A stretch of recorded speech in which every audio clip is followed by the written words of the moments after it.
Bienvenue à tous. Bienvenue donc à cette session sur SharePoint, votre portail d'entreprise.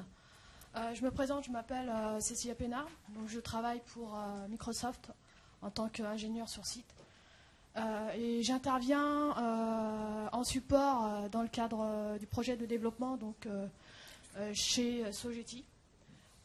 Donc en fait, on va vous présenter un retour d'expérience voilà, autour du métier d'entreprise et l'implémentation à travers SharePoint. Donc, je vous laisse vous présenter. L'idée cette année, à la demande de Microsoft, c'est de faire un peu du retour d'expérience client et sortir un peu des cas, des fabricams que l'on voit à toutes les sessions, sans jeter la pierre à ceux qui l'utilisent. Donc on est parti sur cette base d'un développement qui n'est pas gigantesque, mais qui permet de présenter l'intégration d'une solution métier dans un portail SharePoint avec des petits plus comme l'intégration de Visio Services, une partie Windows Mobile pour couvrir, je dirais, l'ensemble des besoins donc, du contexte client. Donc, Et donc tu t'appelles Fabrice Vaxeler, tu travailles chez Sogeti, tu es practice leader et tu es .NET Rangers, on a des jolis polos. Pour ma part, je suis Vincent Biret, je travaille aussi chez Sogeti en tant que développeur SharePoint, je suis Microsoft Student Partner et .NET Ranger. Alors vous vous posez sûrement la question, mais qui sont les .NET Rangers? Alors, .NET Rangers, c'est un groupe de développeurs .NET au sein de Sogeti pour porter une expertise en centre de service, avec des showrooms, avec un data center pour faire des démos et ainsi de suite, composé de MVP, d'anciens Microsofties et de Microsoft Student Partners. Et ils écrivent régulièrement des blogs, des articles et des livres blancs. Vous pouvez en apprendre plus sur notre site www.netrangers.net. Alors, notre agenda. L'idée de cette session, comme l'a dit Fabrice, c'était de vous faire un retour d'expérience sur une application métier d'entreprise au sein de SharePoint. Et donc, on va vous présenter pour ça les workflows, les Visio Services, les KPI, le cycle de vie applicatif de l'application, un scénario de mobilité, et on va vous faire des démos tout au long de cette session. Toi. Okay. Alors, ouais, le micro, on va peut-être essayer de prendre celui-là, ce sera plus simple. Donc, comme je vous le disais, l'idée c'est de reprendre un contexte client. Donc, on travaille actuellement donc, pour une société japonaise, la filiale française, Sakata. Sakata, c'est un éleveur de graines, un peu particulier. Donc, ils font des graines et ils font évoluer les graines donc, pour le domaine floral ou des graines alimentaires.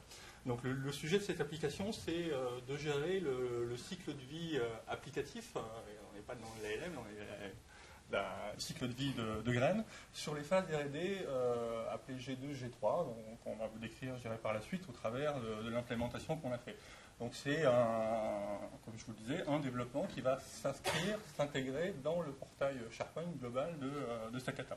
Donc pour ce faire, on va l'illustrer au travers l'implémentation qu'on a choisi au travers de listes implémentées sous forme de features, les workflows qui ont été implémentés dessus, et bien sûr la sécurité, donc qui sont toujours des sujets classiques.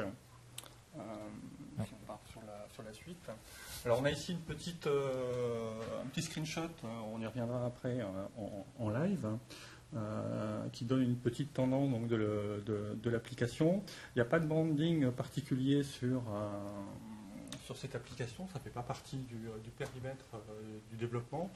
Les seules particularités qu'on a fait en termes de design sont au niveau du ruban. On a voulu rester dans l'esprit de SharePoint, donc on a développé un ruban d'action qui permet de gérer les contextes utilisateurs, sur lequel on reviendra sur la sécurité, mais les workflows classiquement gèrent différents niveaux de profils.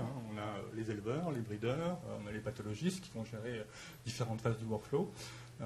Donc on va pouvoir gérer ça donc, au travers du ruban.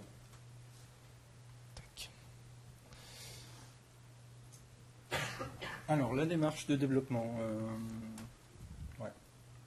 Donc la démarche de développement, donc, je vous le disais, on est sur du Visual Studio, qui est la voie, je dirais, royale pour faire des développements SharePoint. Il y en a quelques autres un petit peu anecdotiques que tout le monde connaisse, pour les aspects paramétrage sur le produit ou avec Designer. Mais dès qu'on parle réellement de développement, on est dans des solutions donc Visual Studio, donc basées donc sur des modèles de site ou au minima des features. Donc on va implémenter sous forme de features donc l'ensemble des définitions du modèle de données, la sécurité. On va créer aussi dans ces features donc des formulaires pour gérer donc de la saisie donc je dirais particulière si on ne peut pas être dans un contexte SharePoint standard. Donc ça c'est pour l'aspect classique de base de la partie produit. Derrière ça, si on a une partie très technique qui nous a été demandée en tant qu'intégrateur Sogeti, il y avait quand même une volonté du client de pouvoir s'approprier l'outil derrière, et on a été force de proposition notamment en présentant une notion complémentaire qui n'était pas dans le cahier des charges initial sur du pilotage de données, donc au travers de Visio Services, donc on vous montrera tout à l'heure, donc qui va nous permettre de suivre, entre guillemets, de piloter le statut de nos workflows au travers de Visio, et on verra ça aussi par la suite avec une déclinaison sur Windows Phone. Donc, on va passer tout de suite sur Visual Studio. Pour rappeler le contexte, en fait, la demande du client à la base, c'était pas faites-moi un site SharePoint tout prêt ni quoi que ce soit, comme le disait Fabrice. C'était je veux que SharePoint comprenne mon métier. Alors, le métier du client, c'est quoi? J'ai des lignées, donc ce sont des race pure de graines, et puis après ils vont faire des croisements et ils auront tout un processus métier de sélection. Est-ce que l'hybride, donc ça sera la graine issue d'un croisement, est intéressant, quelles sont ses propriétés, des phases de validation et ainsi de suite. Donc plutôt que de leur faire un site tout prêt, alors effectivement c'est pas très grand, tac. Plutôt que de leur faire un site tout prêt, nous, ce qu'on a choisi comme approche, c'était de dire on va leur constituer un ensemble de briques techniques qui vont adresser des réponses fonctionnelles, et après, libre à eux de construire leur portail d'entreprise et leur processus métier avec ces briques. Concrètement, la question c'est est-ce qu'ils veulent pour cet applicatif métier avoir un site SharePoint dédié à la sélection des hybrides et à la gestion des hybrides, ou bien est-ce qu'ils veulent intégrer cette logique au sein d'un portail métier de l'entreprise où ils retrouveraient autre chose, leurs documents d'entreprise et d'autres processus métiers par la suite. Donc là on a Visual Studio d'ouvert. Est-ce qu'il y a des développeurs dans la salle? D'accord. C'est bien, bien.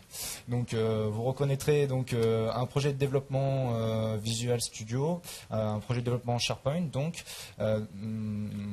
qui se trouve ici, qui s'appelle Sogeti.sakata. On retrouvera donc 4 features, 4 fonctionnalités donc qui vont permettre à leur activation d'activer une partie des mécaniques métiers qui ont été demandées par le client. À savoir qu'on a un ensemble de listes, la sécurité, un autre ensemble de listes et la gestion des workflows, donc des processus métiers en tant que tels. Au-delà de ça, on a aussi des composants techniques qui sont des control templates pour les formulaires de saisie qui nous permettent de factoriser une partie du code. Et on a ici des formulaires qui nous permettent d'appliquer des règles métiers et de surcharger les formulaires standards de saisie SharePoint. Quand vous êtes dans SharePoint, quand vous créez un nouvel élément, vous avez un formulaire standard. Il y a eu des demandes fonctionnelles du client qui ont fait qu'on a dû surcharger ces formulaires pour apporter d'autres réponses fonctionnelles. On a aussi nos définitions de listes et les instances de listes qui sont associées, et la gestion du ruban, de la sécurité et la définition des workflows. Voilà un peu pour la structure de l'application.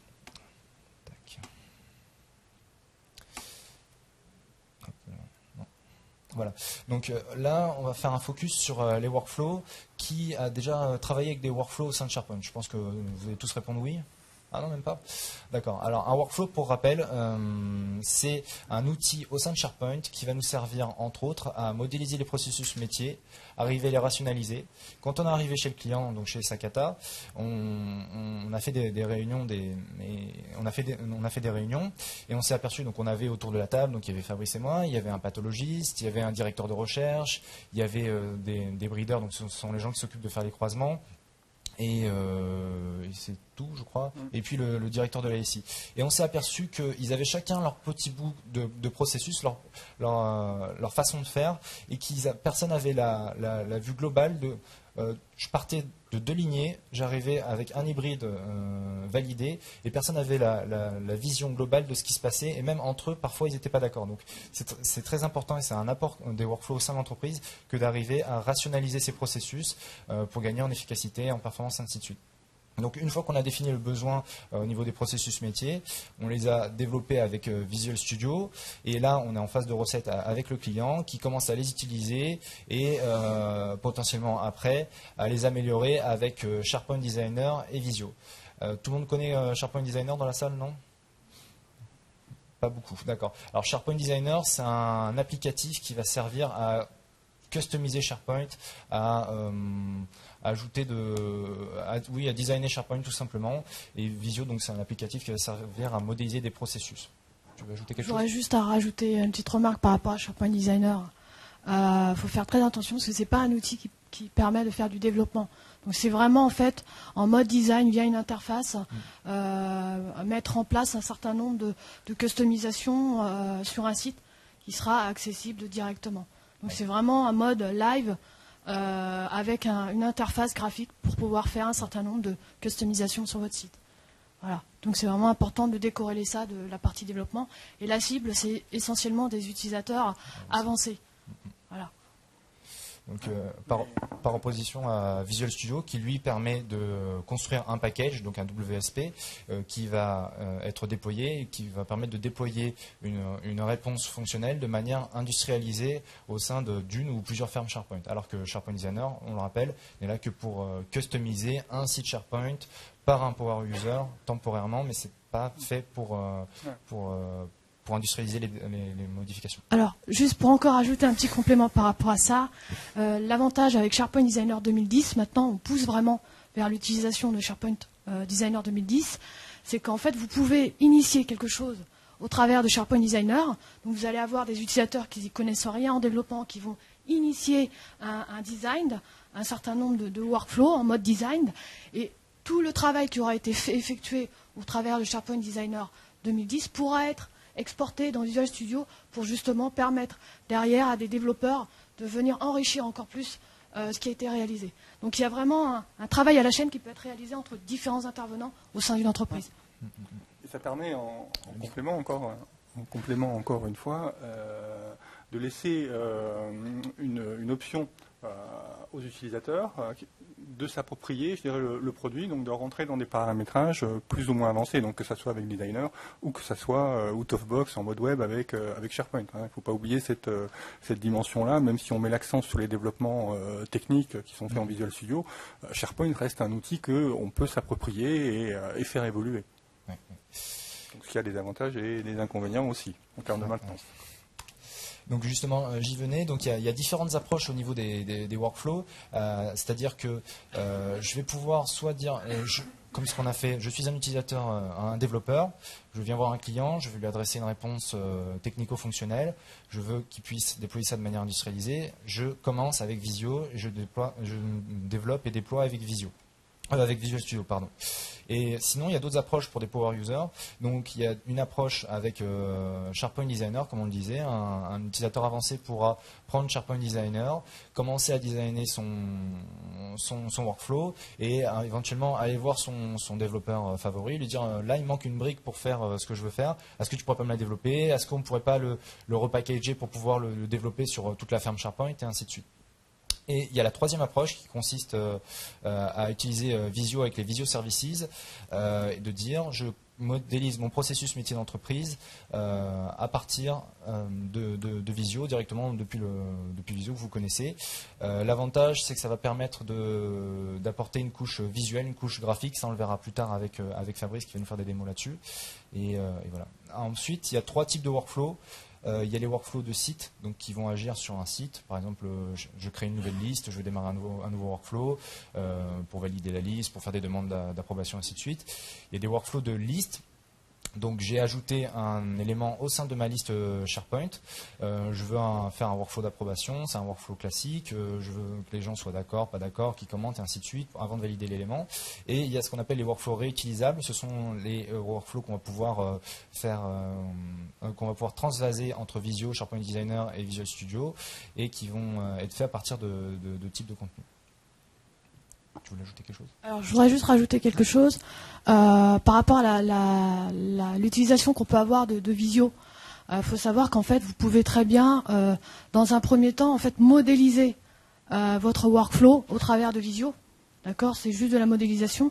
Donc, on pourrait très bien imaginer des clients, des utilisateurs métiers qui connaissent les processus, qui connaissent leur métier et qui veulent modéliser en fait leur workflow à partir de Visio.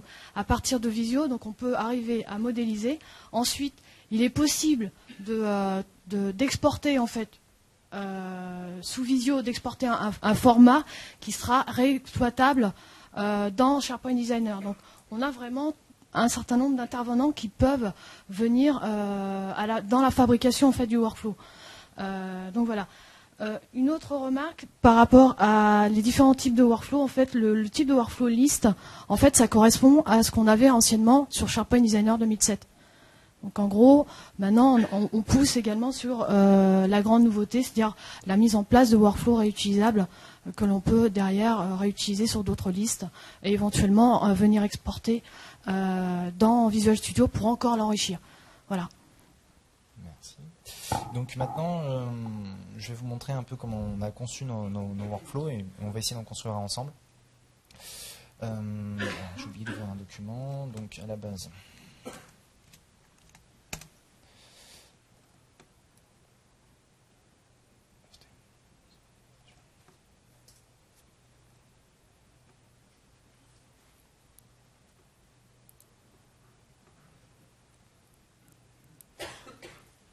Non, c'est pas ça.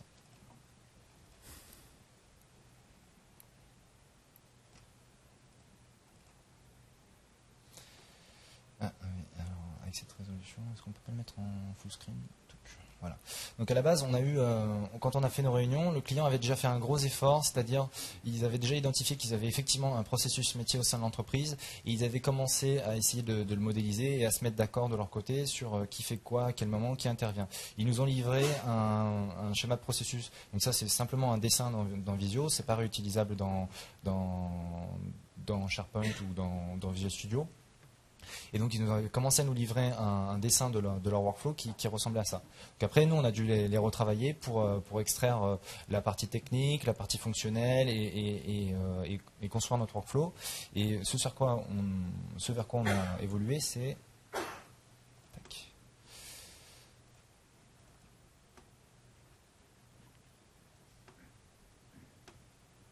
Alors, est-ce que je peux mettre en...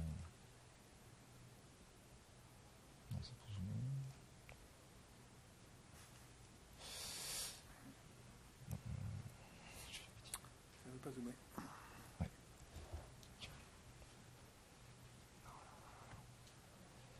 J'ai lancé la compilation. Ouais. C'est pas les ultrabooks qu'on a vu ce matin. Hein. Non, c'est pas les ultrabooks effectivement de ce matin, avec Core i7 et SSD et ainsi de suite. Alors, tous pareil, on n'a jamais le PC suffisamment puissant. Ouais. Donc je vais essayer de voir si je peux le mettre en... Ah, voilà. Donc, à partir du document que nous a fourni le client que je vous ai montré tout à l'heure, on a construit un workflow dans Visual Studio de manière assez visuelle pour modéliser leur processus métier. Alors comment ça va fonctionner ça? Donc on a notre workflow, on le modélise, on va avoir des tâches de différentes couleurs. Les vertes, ça va être des événements ou des entrées au sein du workflow. Par exemple, le workflow vient de commencer, l'élément sur lequel le workflow travaille a été modifié, et ainsi de suite. Et les tâches bleues, ça va être des sorties du workflow, type envoyer un email, type définir l'état du workflow, et ainsi de suite. Et puis il va y avoir les tâches blanches, ça va être des éléments qu'on a développés nous-mêmes et qui vont servir à faire des traitements, dans notre cas technico-fonctionnels. En plus de ça, on a des structures qui sont, par exemple ici, une boucle, qui sont ici une structure if, donc sinon si. Alors si mon item est dans tel état, je fais ça. Si mon item est dans tel autre état, je pars sur une autre branche. Donc vous voyez que très simplement, à partir d'un designer, un développeur peut adresser une réponse à un utilisateur avancé, et ils peuvent travailler ensemble sur la construction de leur workflow. Alors j'ai pas la boîte à outils évidemment. Tac.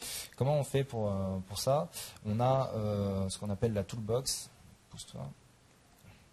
Donc c'est une boîte à outils qui va nous permettre justement d'avoir toutes ces tâches ici à gauche qu'on va pouvoir positionner sur notre workflow, ainsi que les structures conditionnelles et ainsi de suite pour construire notre workflow. Donc au-delà de ça, on a donc, comme je disais, on a développé certaines tâches nous-mêmes.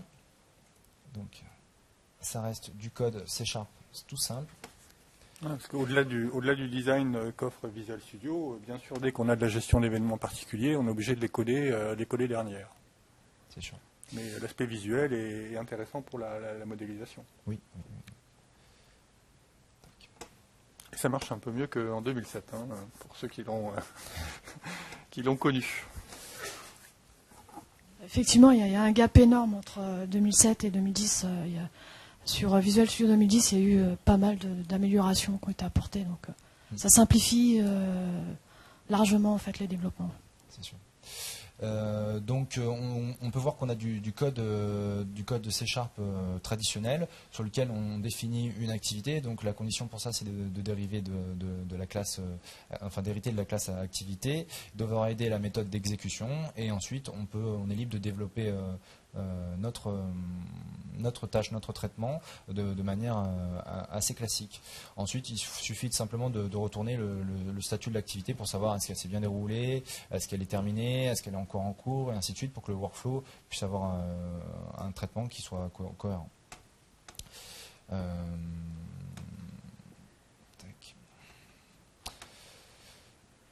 Donc, toujours avec mon document Visio. Donc ils nous ont fourni un dessin pour le workflow G2. On a aussi un workflow G3. Donc ce qu'on va faire, c'est pour vous montrer comment fonctionnent les outils, on va commencer à le développer rapidement ensemble.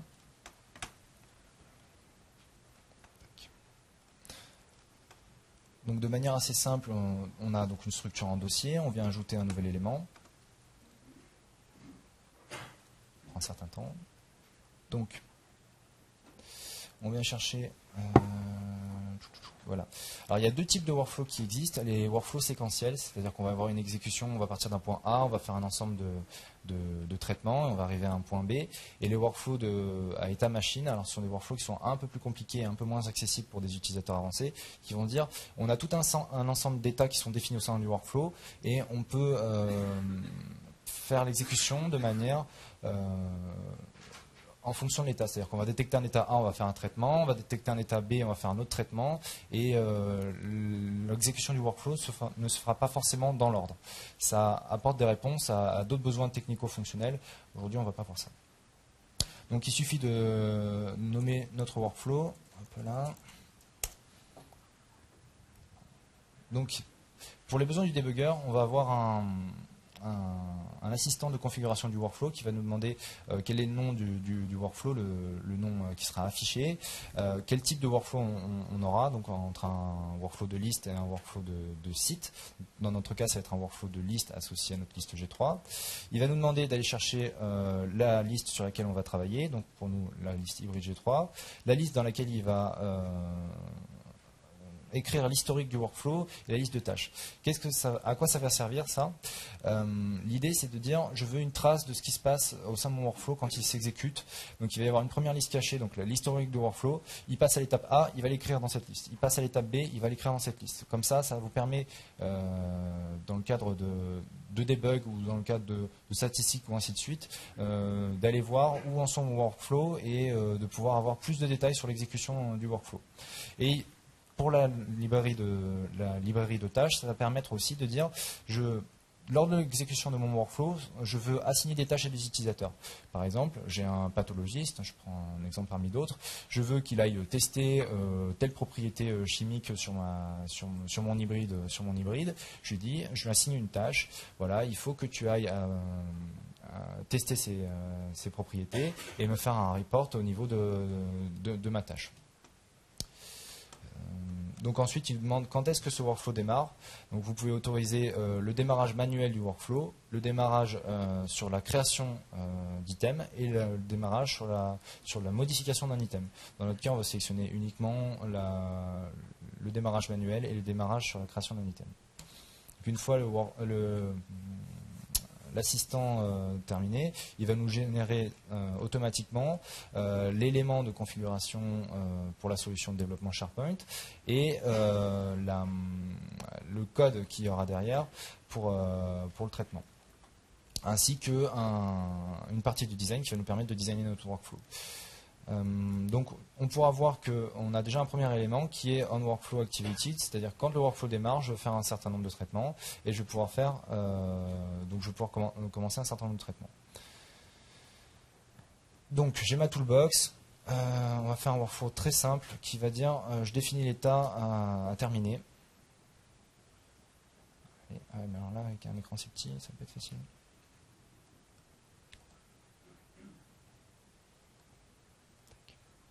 Donc vous voyez de manière très simple, avec un drag and drop, hop, on vient positionner des éléments sur notre workflow et ça va construire notre workflow pour son exécution. Alors là, c'est sympa de développer en 1024 par 568. Hop là, donc. Ça c'est simplement une propriété technique. Hop là.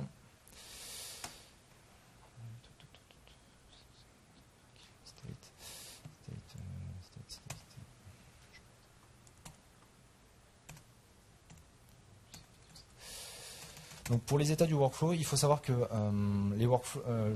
Microsoft a défini une quinzaine d'états qui sont réservés à Microsoft. Workflow terminé, workflow commencé, workflow en erreur, workflow en attente et ainsi de suite. Et après, on peut définir des états supplémentaires au sein de notre définition de workflow. Comment est-ce qu'on va faire ça? Hop là, tac, tac.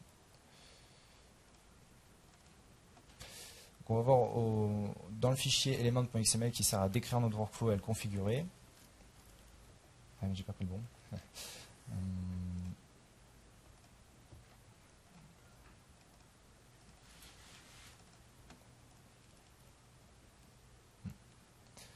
Bon, comme ça, je pourrais faire un copier-coller, définir connu. Tac.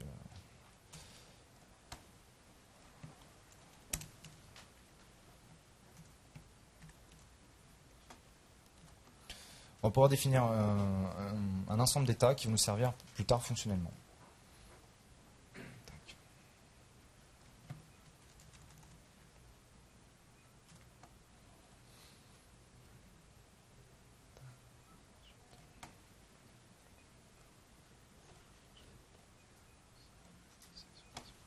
Et donc une fois qu'on a développé notre workflow, il suffit simplement de le déployer de déployer toute la solution SharePoint avec Visual Studio, avec F5 tout simplement. Ah oui, normal. Ça, c'est dans le mode développement. Voilà, dans le mode développement. Puisque pour le reste, ça ne change pas, on reste toujours sur les solutions. Ça, c'est l'avantage de Visual Studio, c'est qu'on va packager et qu'on va pouvoir donc avoir des packages déployables au-delà des environnements de développement sur les environnements clients d'intégration de pré-prod. Alors, dans Visual Studio, on peut exécuter directement dans l'environnement de développement. de dev. Donc ça prend un certain temps.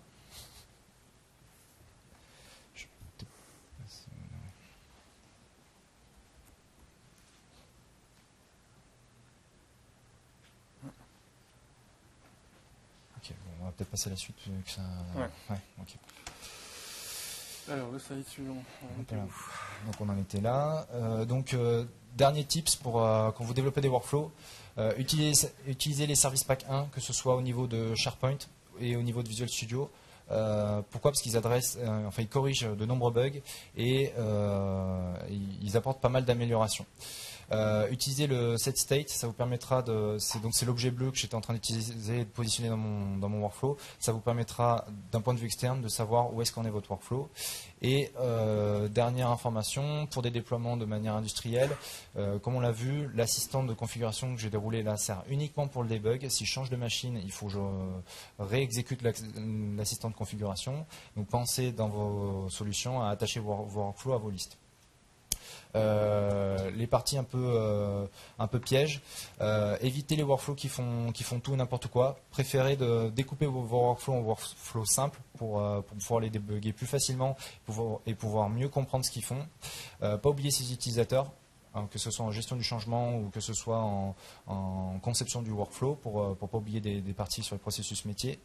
Et le workflow, c'est pas forcément qu'un processus métier. On peut avoir des workflows qui tournent en interne pour adresser des problématiques techniques aussi. Voilà, donc je vais passer la main à Fabrice qui va nous parler du pilotage des processus métiers. Alors, on va revenir, on ne perd pas notre mascotte. On va revenir un peu sur l'aspect graphique, parce que là, l'aspect code pré-déjeuner s'endort à tout le monde, ou en tout cas déjà certains. Donc on va revenir un peu sur l'aspect au-delà solution métier intégré dans le portail client. Donc comme je vous l'avais un peu introduit tout à l'heure, c'est là qu'on va faire rentrer Visio en complément de l'aspect des workflows qu'on vient de voir précédemment.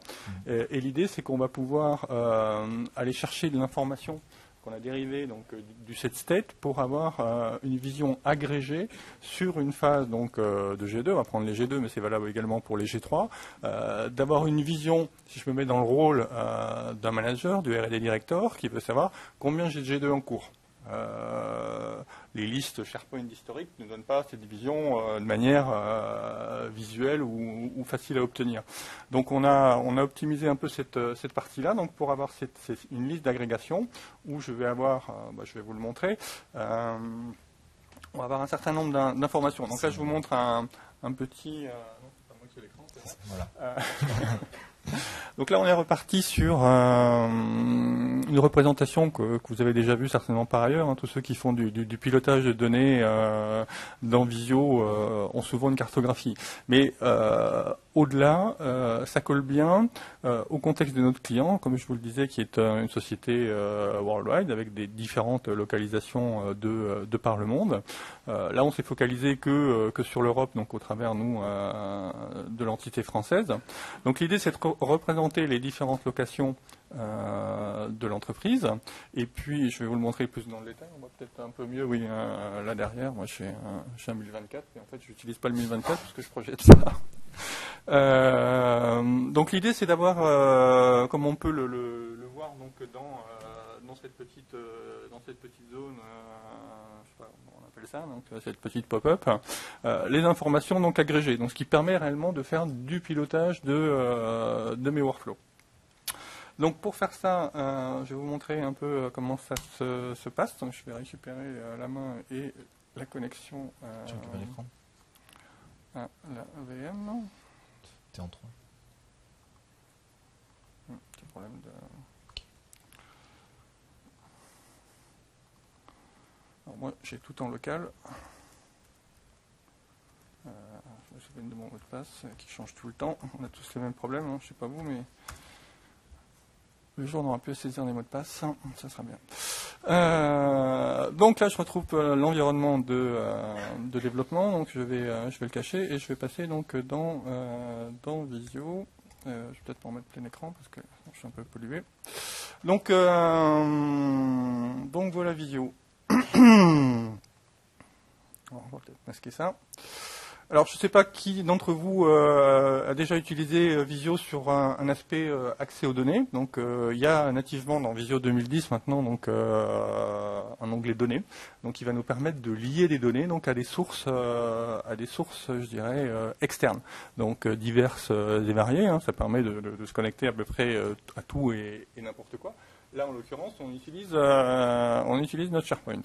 Donc, si je sélectionne donc une liste SharePoint, je vais simplement pouvoir, bon là j'avais déjà la liaison, hein, mais bon, je suis sur la machine, je suis administrateur, donc la connexion se fait bien. Au minima j'aurais dû m'identifier. Donc là je référence mon site et je vais à l'intérieur pouvoir visualiser l'ensemble donc des sources de données qu'il aurait dû m'afficher normalement. Qui m'a échappé là. Ça charge. Ouais. Ah non, les voilà. Donc je vois ici toutes les sources donc, qui sont donc dans mon site. Hein. Alors le site, je ne sais pas si on l'avait dit, on n'est pas parti sur une solution complète incluant un template de site pour avoir une meilleure granularité sur le déploiement et l'intégration dans le portail du client. Donc c'est uniquement des features et pour cela on s'appuie sur un team site, ce qui fait qu'on retrouve là des listes qui n'ont rien à voir avec notre contexte métier. Mais ça permet d'illustrer qu'on pourrait aussi se connecter de la même manière sur le calendar ou sur tout autre type de liste. Moi, ce qui m'intéresse en l'occurrence, c'est donc une liste. Donc, on a dérivé donc des set states que j'avais donc déjà, sur lequel je vais pouvoir lier mes pictogrammes sur mon fond de carte pour pouvoir remonter mes données agrégées. Donc à partir du moment où la liaison est faite, hein, là je la refais, donc je vais l'avoir en double, mais bon, c'est pas très grave.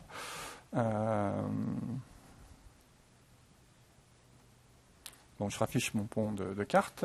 J'aurais pu utiliser un fond de graines, un fond MapPoint, voilà.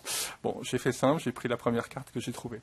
J'ai utilisé des icônes standards Visio et très simplement, on va pouvoir ici donc prendre donc de l'information donc et l'associer à notre iconographie donc dans notre carte. Donc jusque là donc tout ça c'est très basique et on va pouvoir après donc visualiser donc la fenêtre de modal pour visualiser l'information. Donc tout ça c'est intéressant. Ce qui m'a paru moi pertinent, c'était de dire j'offre à mon client au travers d'outils complémentaires de SharePoint. Dans SharePoint 2010, il y a eu beaucoup d'évolutions, notamment Visio Services qui était un des points nouveaux. C'est de dire vous avez cette capacité, vous connaissiez Visio uniquement sur l'aspect design statique. Là, maintenant, vous avez la capacité de lier à vos données. Alors, ça peut se faire uniquement dans le client Visio, mais ce qui va être intéressant après, c'est ce que va offrir Visio Service, c'est la capacité d'enregistrer directement dans SharePoint votre fichier Visio.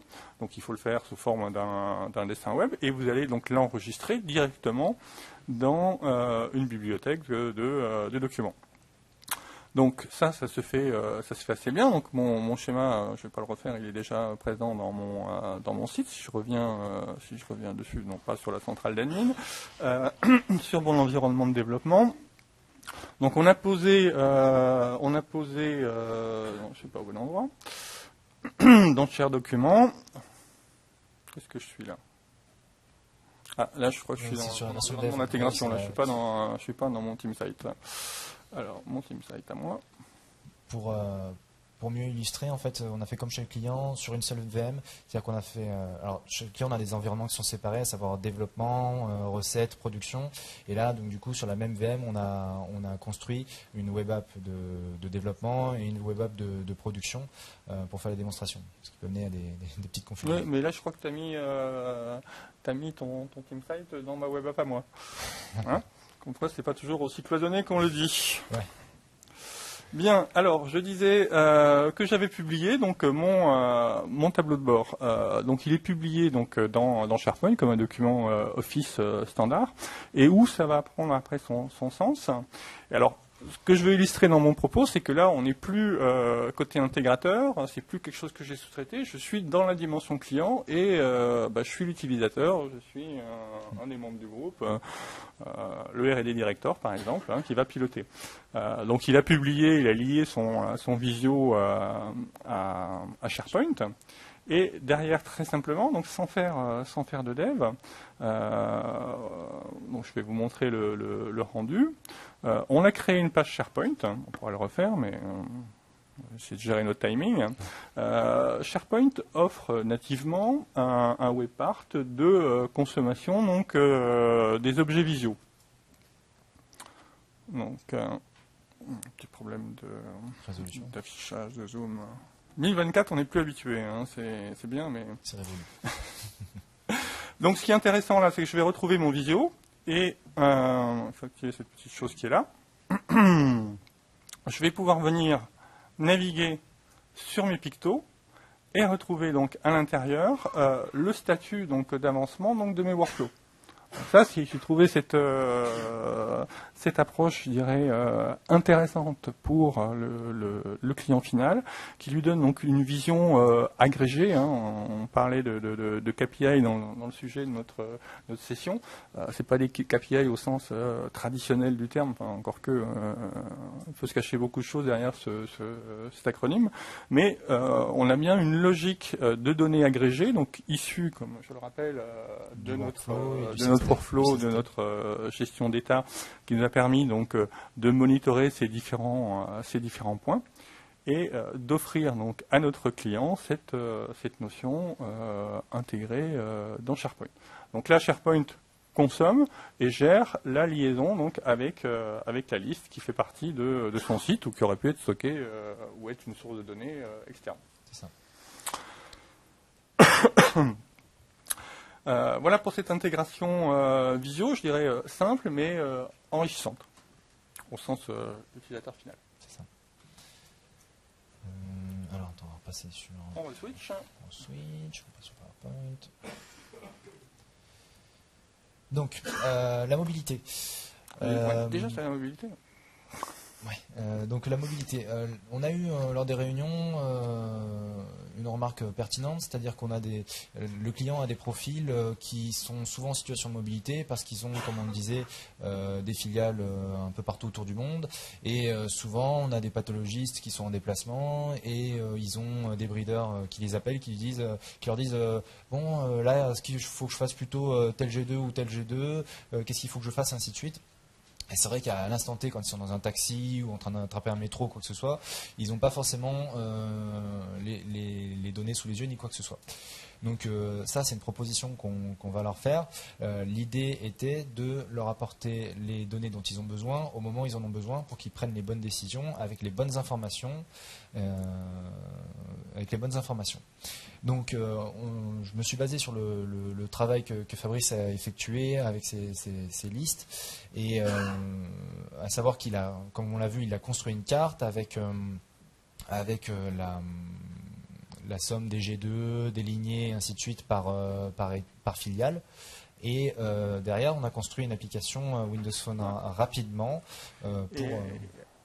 pour illustrer ça. Petite parenthèse, initialement, donc, on voulait consommer du SharePoint en mode natif. Hein. Vous avez tous entendu que SharePoint, c'est à une déclinaison mobile, ouais, mais qui est encore malheureusement un petit peu embryonnaire et qui demande, si on veut l'utiliser, je dirais nativement, quand même d'adapter la compatibilité du browser, de redéfinir des contrôles, je dirais, spécifiques pour l'affichage en mode mobile.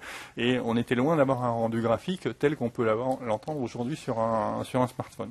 Donc face à ce constat, on est parti plutôt sur une solution propriétaire. Donc on a choisi Windows Phone, donc ça s'applique bien dans le contexte actuel. Hein. Il aurait été malvenu de choisir notre solution. Et donc on va vous présenter un peu cet aspect développement. Donc il y a un côté propriétaire, mais on a pu au travers donc des SDK de Windows Phone implémenter donc assez rapidement un prototype qui nous permet d'aller récupérer donc de l'information donc sur notre SharePoint, comme disait Vincent, d'aller se plugger donc sur notre liste et de la représenter donc de manière, je dirais, riche. Ce qui est un peu l'exemple du screenshot qu'on vous présentait sur le slide.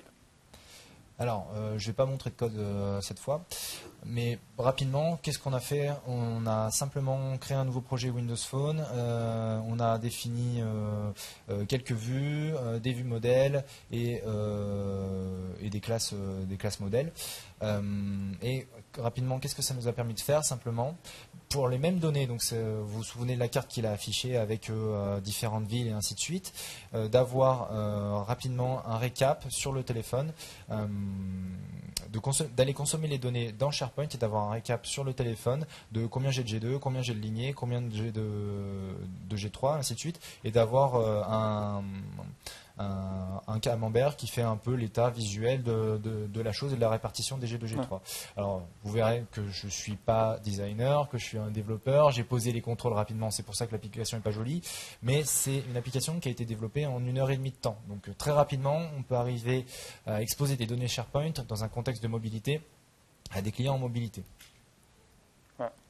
Et avec un rendu qui est, somme toute, plus riche. Tous ceux qui ont déjà chargé une page mobile SharePoint voient la différence.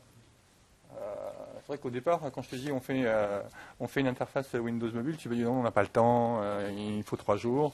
Bon, j'ai un peu préparé le terrain et comme tu dis, en 1h30, avec les bons éléments, on l'a fait assez facilement. Après, tu peux peut-être montrer deux, trois éléments du code. Oui, là tu montres je montre la version de l'interface native, ça c'est intéressant. Après, on peut dire peut-être quelques mots sur le développement de la partie XAML qui nous permet donc d'avoir cette interface un peu plus riche qu'un mode standard. On commence. Oui, alors ça prend un peu de temps parce que sur l'émulateur Windows Phone, on ne peut pas taper avec le clavier de l'ordinateur, en tout cas pas à ma connaissance. Donc il faut que je tape avec la souris, ce qui est un peu fastidieux. Alors, c'était quoi déjà ?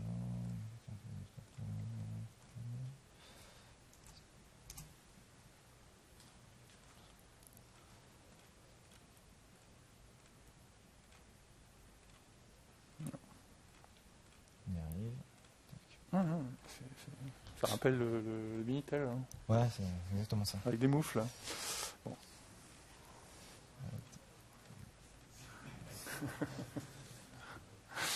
Bon, enfin, tout ça pour une représentation derrière qui ne vaut pas celle qu'on avait. Oui, alors on tape tout ce truc-là pour final arriver sur quelque chose, vous verrez.